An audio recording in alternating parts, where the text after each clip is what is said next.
we're going to be talking about DC Universe Creature Commando. DC's Creature Commandos now streaming exclusively on Max. So this sees the very start of the DCU by James Gunn and Peter Safran. This brand new animated show was something that Gunn was working on under the old DCEU, but then got the job at the DCU, greenlit the show himself, and then, was like, this is going to be our first kind of soft opening to the DCU. So we got the first 2 episodes out December 5th on the Max platform from Warner Brothers. TJ, just starting off here, Creature Commandos, first impressions, first thoughts, characters, plot. What do you, the James Gunn of it all? Why did he put himself in the intro? What do you think? I like it so far. I know that didn't sound as confident as maybe it should. But no, I like it so far. 2 episodes in. I like the animation style. I'm interested in some of the storylines, specifically the Bride, I'd say, and Frankenstein as well, voiced by David Harbour, which I think is great. So, because I thought, and maybe this is in the trailer, like I thought, and this me again having no background knowledge on these characters as far as comics go or anything. I thought maybe obviously they'd be working together, but very interesting to see the Bride specifically, is falling for her maker. And then what happens. And then they're kind of, her and Frankenstein are at odds, which I thought was really interesting. Through the first episode, my only thing that I was like, oh, if this happens every single episode, it's going to get really old for me, was G.I. Robot and his like constant, like every sentence is Nazi this, Nazi that. And I was like, this is going to get really old for me. If this is like this every episode, I'm like, I don't think I'll be able to, like, this will really bring down the show for me. Second episode, not like that at all. He barely talked. So that was my thing. But it was just like, there was one part where he's conversing with who's the fish girl? Nina Mazursky. Nina. And like every single other word is like, every other word is like Nazi. Is he a Nazi? Oh, I can't wait to kill Nazis. Nazi. I was like, okay, I get it. Okay. But other than that, that was great. I really like oh my god, what's his name? Skeleton Dr. Phosphorus. Dr. Phosphorus, really cool design. Ooh, by the way, can I just say this before we even get to anything else? Amanda Waller, you are bending the rules already. Dr. Phosphorus and Nina Mazursky are humans. Yeah. And I would say the Bride is a human as well, just a patched together one. But in terms of like Dr. Phosphorus and Nina are literally just transfigured people. Like they're still humans. Like, I don't know. You're kind of bending the rules here, but oh, well, speaking of, I mean, go back to what you were saying, but also speaking of, what were your thoughts on right away Peacemaker season 1 canon? Yes. Suicide Squad canon. By the way, I was like, oh, I watched the first 2 episodes on December 5th. Right after I watched The Suicide Squad, and right after I watched 2 episodes of Peacemaker. I was like, if this, not even talking about Superman at all, if this little Creature Commandos, Suicide Squad, and Peacemaker, like if that's the vibe of DC going forward, just how, and with a little more flavor and like a little different vibe where Superman's going to be more like stoic and, heroic and everything. But just, man, like and I like, to be clear, out of those 3 projects, I like Creature Commandos the least. But out of those 3 products, I'm like, man, if those are, if this whole Rick Flag Peacemaker saga thing is going to be like a little, Nick Fury Coulson thing running through some of these earlier, installments of the DCU, count me in. I'm already rewatching the Suicide Squad. I'm just like, man, I do like Rick Flag Jr. And then because I like him so much, I do like Rick Flag Sr. and I'm excited to see him in more stuff. And I really like Frank Grillo in the role. Yeah, I'll be very interested to see where these characters go. Obviously, at the end of this like 7 episode season, I'm assuming. Yeah, I didn't even know that it was 7. I thought it was like 10. Yeah, and if they translate or how they translate to live action, if they ever do, assuming maybe they do.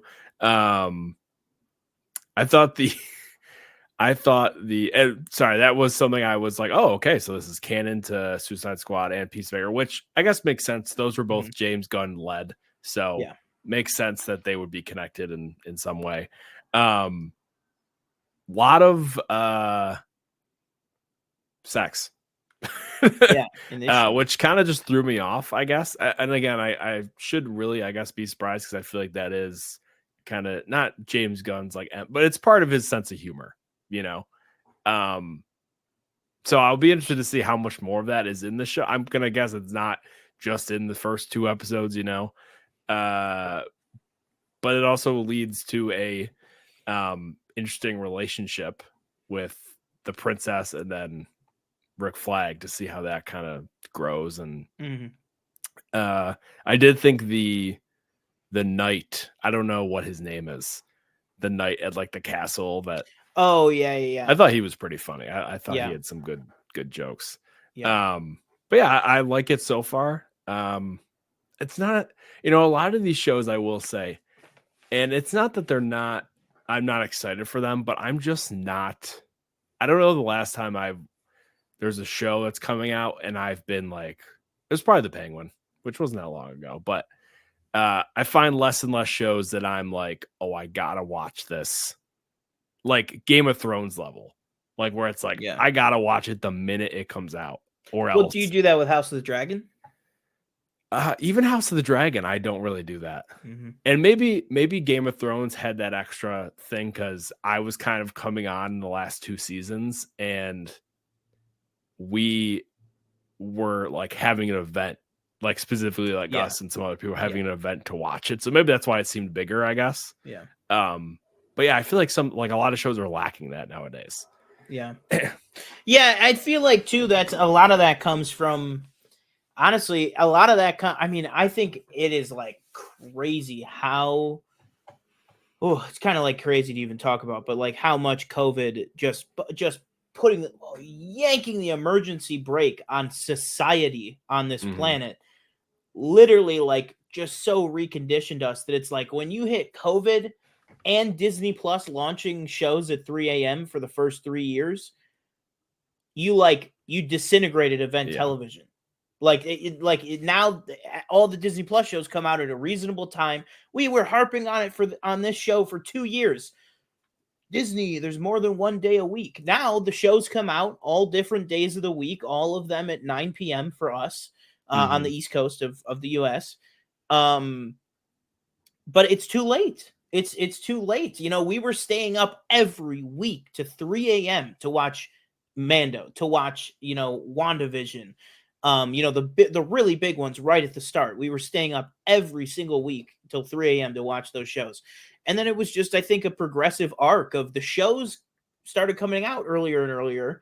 But it's like now it's, I also just feel like, I don't even want to open this, but like Twitter is not what it used to be. I'm not even on Twitter anymore. Like Twitter is not what it was 4 years ago when those shows would come out. It was, I cannot open 4 years ago, if I didn't watch the first episode of Mando season 2 or the 4th episode of Mando season 2, if I wake up at 7 o'clock in the morning and I look at my phone, the whole episode is ruined. Everybody's already talking about it. All of my Twitter feed is all talking about Mando. No spoiler warnings, everything. I had to watch it. And I just think everything's so decentralized now. You just don't have that. You don't have that rush to go. I literally have to avoid the spoilers by watching the episode as soon as I can. And I think until that comes back or until that's different, I think a lot of us just aren't going to feel that need to watch it immediately. For me, for me, it's all about if I'm working or not. It's like if I'm working and the episode comes out, I am not watching it until, the next week. Like the HBO shows, in my job, I close every Sunday night all year long. I close every single Sunday night. So it's like, I'm always either watching it at, midnight or early on Monday, all the HBO shows. So it's like those ones I really don't have a choice. And it's like, well, if I don't really care about Penguin, am I really going to care about, this or that? That being said, I did make, me and my whole family got together, basically not my whole family, but me and a couple family members, we got together every single week and watched Agatha at the time that it launched every single week. It was crazy. It felt like the 2000s. But yeah, I think just wrapping up on Creature Commandos, last thoughts. I think it's a good, solid start. I'm excited for the kind of connectivity that we're just hitting the ground running with. And then obviously Weasel also from the Suicide Squad, with the direct shout out of like the one of the sole surviving members of the team that went up again, or Team A from the Project Starfish incident. Whatever the mumbo jumbo is. Again, it wasn't just like a passing reference. It was like it was a full minute of the movie and what happened, and I was like, oh wow, okay. Even though I loved the moment where she was like, I don't know what she says. Your son was always reckless and flying off the handle, and then she has the moment where she sees Senior like kind of coil at it, and even Amanda Waller has that moment where she's like, Rick, I'm sorry, I didn't mean to like, I didn't mean to basically intimate anything, that I didn't want to about your son. I just love. I mean, literally 2 minutes into the show, and I'm like, okay. Yeah, don't get rid of Amanda Waller or don't get rid of Viola Davis. You know what I mean? It's like she is just so good as this character. It's like she is one of the best castings in DC ever. I mean, she is so good as Amanda Waller. She is the Nick Fury of the DC universe. She really is. And if anything, I am team, I know we're going to get this because the Waller is one of the first shows that they're going to be doing, just probably, not for a year or two, but I am just team put Amanda Waller in everything. Like if they go, guess who got cast in Supergirl? Viola Davis as Amanda Waller. I'm like, okay, sign me up. Yeah. I'm there. She's just so good. I literally cannot get enough of her. And it's crazy how much I even saw a clip. It was in like a new Rockstars video that I was watching, and it was the clip of her reacting to what her daughter does at the end of Peacemaker, where they just cut to Amanda Waller and she's on her couch and she's like, what the fuck? Like, I was like, it's just so funny. But yeah, really excited to see where Creature Commandos goes. And then obviously, it'll give us a nice little appetizer for Superman next summer, which is going to be the real rollout of the DCU.